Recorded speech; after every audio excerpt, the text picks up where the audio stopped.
almost done with the sort of big picture of the Bible, and then we're going to move on to standard sort of hermeneutic stuff. One of the things I try not to do, I never liked this as a student, and that was to come to class and think, I could have just stayed home and read the book in the lecture. And so I try not to overlap too much, but there's inevitably going to be, there's only so many new ways you can talk about some of the things that we do in here, right? But as we're wrapping up the big picture things today, then we'll move into more standard things like, author, meaning, all that stuff. And we'll talk about that. As we come to Israel, I'm not going to, obviously, it's a huge topic, right? It's the biggest part of the Bible altogether. And so we can't talk about everything there is to talk about. But in terms of I want to talk about just a few things. In terms of the big sort of flow of the Bible, one of the things you get, right, I said this before, is you have Adam, like a single person, and here, right, what's emphasized is obedience, and then faith is implied, right? Faith is implied. It has to be, right? And then moving along now, to Abraham, faith is emphasized, but of course, obedience is not just implied, right? And last time we were together 2 weeks ago, we talked about Genesis 17, right? And that, remember that? About the big text there? It's more than implied, but faith is obviously the focus, right? Now, as you come to Israel, and as I said before, you move from a single person to sort of a broader swath of the world. Then you move to Abraham, and it narrows, right? It narrows, but still, now you start talking about all of his children. Then when you come to Israel, it is a whole nation, I get it. There's another focusing that you have similar to, it's similar to Adam, the way things are focused. Now it's focused on Israel as a group, right? Of course, a group made of individuals. I understand all that. But then the emphasis, in a way, is on obedience, but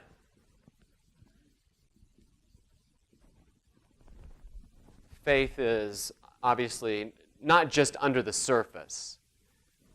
But, you can sum this up. Do this and live, right? That's an example of what I'm talking about. Do this and live. But, of course, they have to believe, obviously.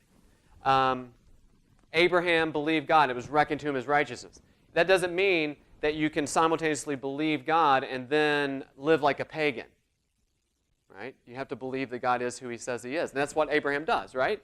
And then he has to train his children, and we looked at that before. With Adam, what was it? Subdue the earth and rule over it. Don't eat don't eat fruit of that tree. Right? That's what was emphasized. Right? So again, it's sort of cycling through, and you come to Israel.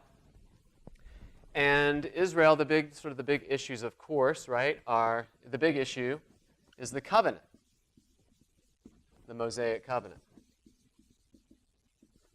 Now, I can't unpack the entire Mosaic covenant. We don't even need to for our purposes here. But the Mosaic covenant is centered on several things that happen, right? But it's centered on, at least for our purposes, the Mosaic law, right? Which is a covenant law. I'm sure I've mentioned this before. In fact, I know I did. Whenever we're thinking about sort of the place of the Ten Commandments in a public setting, in terms of those 10 things, those 10 words being part of Western jurisprudence and part of American jurisprudence and connected, in lots of ways to a lot of the principles upon which this country was founded. I understand it, but you have to remember, listing the 10 Commandments without, I am the Lord your God who brought you up out of Egypt, out of the bonds of slavery, that those 10 things are now taken out of context, right? This is a covenant law for a covenant people, right? And the thing is, apart from that, it's just 10 things that are good to do. And some things that are, honestly, apart from that context, not really comprehensible to most people, right? So, I don't really have an opinion about, I think it's fine to post them. But when we get sort of, sometimes people do get embroiled about, well, they've taken the 10 Commandments out of the courthouse or something. I think that's not necessarily the worst thing I've ever heard, right? It might be more of a commentary on our society more than, I think, now we're going to lose the gospel. Because the 10 words don't present the gospel, right? It's part of culture. I get it. All I'm saying is, we just need to think sometimes about what it is. What is it about doing something like that with the 10 Commandments? But for our purposes, for understanding, the law is given to Israel as a specific group of people that specifically reveals to them who God is, number one, and what it means to live in covenant with Him. That's the two most important things at this point. Talk more about that in a minute. Who is God, and what does it mean to live with Him in covenant? And that's what the law is based on. Now, right out of the box, we have to think about some things. When God comes to Moses and says, at the burning bush, right? He speaks to Moses and says, I've heard the cry of my people. First he comes and says what? I'm the God of Abraham, Isaac, and Jacob. I'm the covenant God, right? So God's there to fulfill His promises. And He says, I've heard the cries of my people. I'm going to go down and save them. I'm going to send you to do it. He sends Moses, fast forward, He sends Moses there. Moses brings Aaron to help speak, though in the Bible it's almost always Moses speaking. One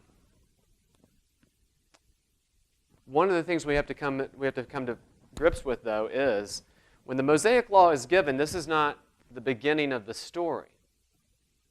There's a gigantic problem looming over the giving of the law, and what is it? It's down that way.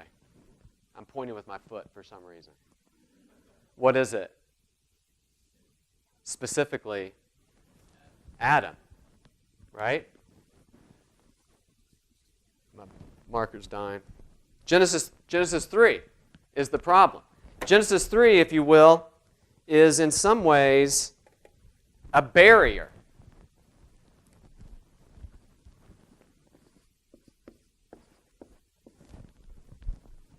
So the Israelites are given the law, at Sinai, and I'll talk about that here in a second.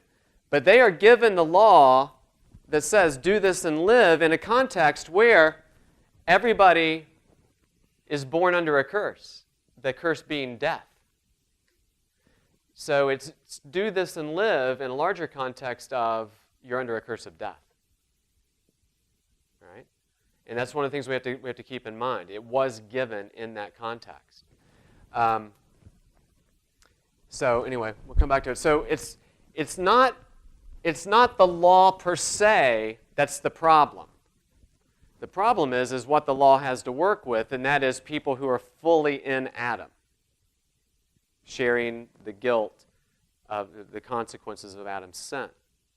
Right? So that's the big issue. And I'll talk a little bit more about, later on we'll talk about how to interpret and teach and preach the law and how do we do that. So I'll hold off on a lot of that. But that's one of the things to keep in mind is that you have to put this in. This is why I like to talk about the big context of the Bible, is because you have to put the giving of the law in that context. That's the context that it exists in, not a separate context. And I'm just going to say this once. I'm not going to talk about it. I do not believe that this was a period of time where God dealt with people via law. And that you have Abraham, and then you have this period of time, and then the new covenant. And that somehow there are two covenants. or somehow people under this covenant were saved by doing law. I don't believe that. I've never believed that. I will never believe that because I don't think that's what the Bible teaches. So they're given these commands to do, right, in a covenant context. And God says in Deuteronomy,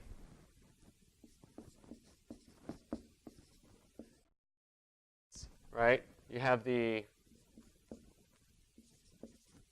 I am the Lord, right? Which he repeats over and over again. Hear, O Israel, the Lord your God is one. I am the Lord. I am one, etc. That's called the Shema. And then you have a repetition. You have a repetition of the story of coming up out of Egypt. And he recounts that how right from the beginning there were problems from the beginning. Now, there's lots of hints in the narrative that this is not going to go super well. Number one, the very first time you meet Moses, but when he's not a baby, as an adult, he sees an Israelite. Remember the story about he sees the Israelite get hit, right? And he comes back the next day, and these Israelites say, "What are you doing back? You gonna kill us too?" Right? So that's kind of that's the first snapshot of the relationship between Moses and Israel. Then Moses goes off into the wilderness, right? And then he receives the word from God to go back. And he goes back, and they immediately have major questions. Who are you? Who appointed you judge and redeemer?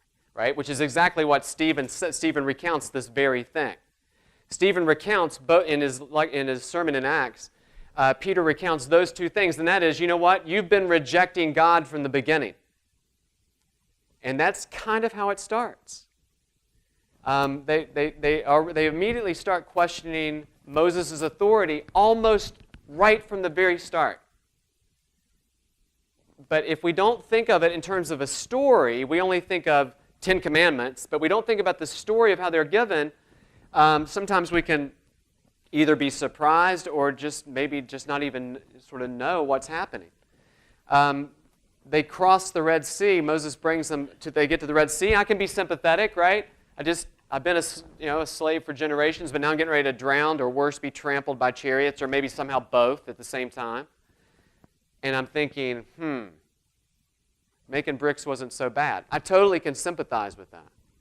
But they get there and they immediately are thinking, this is a mistake, right? They just left Egypt with all these signs of God being the king. Right? He controls everything. He controls nature. He's the king of Israel. He's the king over Egypt. He's the king over everything. They've just went through the night where the firstborn, where all the firstborn of Egypt, right, are taken. Theirs are saved by blood.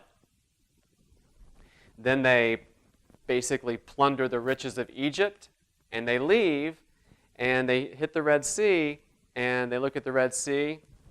They know there's a big cavalry coming of a whole lot of really, really mad Egyptians, and they start to turn on Moses. The Red Sea is parted, they cross, and it takes almost no time before they think, you know what was good in Egypt? Onions. I'm not making that up. They're leeks, right? It's a big onion sort of, I don't know, go look at a leek, but whatever the case. Because, they're just, and it's not as though they were just loved onions or something. It's because they're just thinking back about, all of a sudden, that doesn't seem so bad. Because now they're out in the wilderness. God's providing for them all along, though.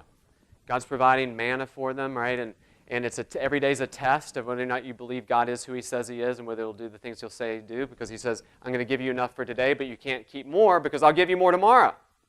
And of course, some people, right, I can see myself, thinking, well, just in case, right? But every just in case was, I don't trust God to be who he says he is or to do the things he says he's going to do, right? So every night was like a test of whether or not you believe God's going to be the same tomorrow as he is today. And that's the underlying faith part of the Israel story, is you have this constant thing, right? It's not just whether they'll obey, don't keep more manna than you need. to say, I've got enough manna for today, I'll wait for tomorrow, means you're trusting, you're believing that God's going to give you manna tomorrow, right? So, you have this recounting, and then God says, you know what's going to happen? You're not going to obey me. And there's already proof that they're not going to obey him, because when Moses is up on the mountain getting the law, they go full-on pagan, right? That's what they're doing. They're not having like a cookout down there. They go full-on nations with the idol, while Moses is up getting the law from God. And we already know there's a problem. Embedded in that story is you already can sense that there's a problem because only Moses can go up, right? So even this relationship, which is a close relationship, is not everything it could be, given that God and the people are still separated. And they will remain separated even when God's presence dwells with them. They'll remain separated by a big curtain that only one person can go behind once a year, and it's pretty dicey when he does, when the high priest goes back. Right? He has to be careful, and they even tie a rope around his ankle. All those are signs that this relationship is not what it could be, and not even what it should be. Every single one of those things points us in the story to there being something wrong, and that thing is revealed in Deuteronomy 10, where God says, circumcise your hearts. That's what you need to do. Then you will obey me. You need a new heart. The problem is identified very, very early and very, very explicitly. You need a new heart so that you can obey me. Right? Now you can connect this back to Genesis and the promise to Abraham, right? That he'll train them to do justice and righteousness. The law is all about justice and righteousness. But to do it, they're going to need a new heart. Because on their own, in Adam, they're going to fail and go into exile. God predicts this right from the beginning. Right? And the issue in in Exodus 32 at Sinai, it just proves what's going to happen. The golden calf incident is a portent of everything that's getting ready to come in the life of Israel. Everything. And the fact that it even happened should alert the reader, the interpreter, that whatever happens from here on out shouldn't shock me. And it also shouldn't shock me because of the beginning of the story. Right? Because no matter what happens here, this never goes away. It is always sometimes gurgling and sometimes roaring underneath the surface of the narrative. And you have to keep that in mind. Now, that doesn't mean that every time you preach from the Old Testament, you've got to go back and retell the story of Adam. But you want to be careful when you're preaching from somewhere in the Old Testament that you're not preaching it as though that's just a text that sits there all by itself. Especially when you start dealing with the disobedience of the people. All right? We'll get to more of that later. So Deuteronomy 10, then later in Deuteronomy, there is a series of blessings and curses. And God says this in Deuteronomy 30. So here he says, right, circumcise your heart. What's he say in Deuteronomy 30? I'm going to circumcise your heart. Basically, I'll do it. Now, not out of frustration, like, well, I gave you a shot at doing it, and you didn't do it. What ends up happening is God requires obedience and then promises, I'm going to provide the very thing you need to obey me, which you then connect back to Genesis 17, right? And the fulfillment of the promise of Abraham. God's going to provide exactly what is needed to fulfill his promise. And that's what he does. So you have promise and fulfillment. Remember, we've talked about this lots of times. You have promise and fulfillment embedded in the Mosaic covenant, which, of course, is embedded here in the story of Abraham, which, of course, is embedded here in the promise of the seed of the woman crushing the head of the serpent. Right? So you have this line that continues on, even though the narrative story of the Bible is a continual story of a little bit of an uptick and then a crash. A little bit of an uptick and then a crash. A little bit of an uptick and then a crash. And you can see it over and over and over again in the life of Israel. Right, I'm not going to unpack it all. I want to focus in on these two things in terms of the big picture and how it all fits together. But every time you get somebody who you think, the next thing you think is, that didn't work. Right? And it's their whole history. I'm not picking on them. Their whole history is sort of just peppered all the way through with the inability to believe that God is who He says He is and will do what He says He's going to do. Constantly. It is constantly that. Right? But God says, never fear, I'm going to give you a new heart. And then He connects it to what? So that you will obey me and keep my ordinances and statutes and live. That's what He says to them. And then, of course, this promise is taken. I'm really moving fast now.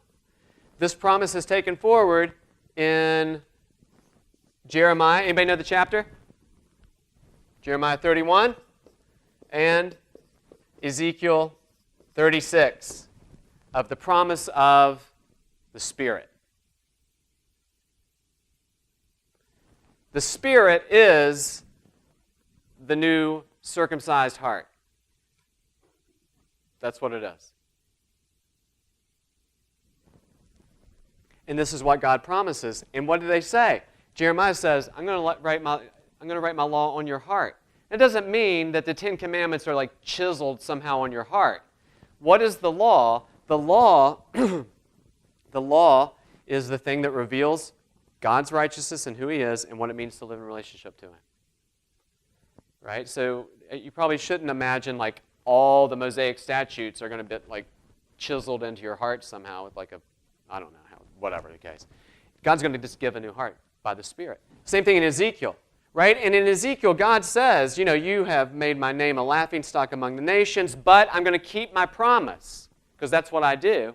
And I'm going to give you a new heart. I'm going to sprinkle you with clean water, and you will be clean. The sprinkling of the water and giving the Spirit, same event. It's the cleansing of the Spirit. It is being born of Spirit and water, if you're in a conversation with Jesus and Nicodemus. Right? It's not about being born like physically and then spiritually. It's the eschatological promise of Ezekiel coming together at once. Right? So you have this thing because God has given them the law. They can't live according to law. The reason is they need a new heart, and God promises to give it. Now, over the course of this class, I'll talk more about how to deal with the literature in here, right? This is just sort of the big picture. Within this whole situation, though, within this whole Mosaic covenant, there are lots of lines drawn, one of the most important being Deuteronomy 17.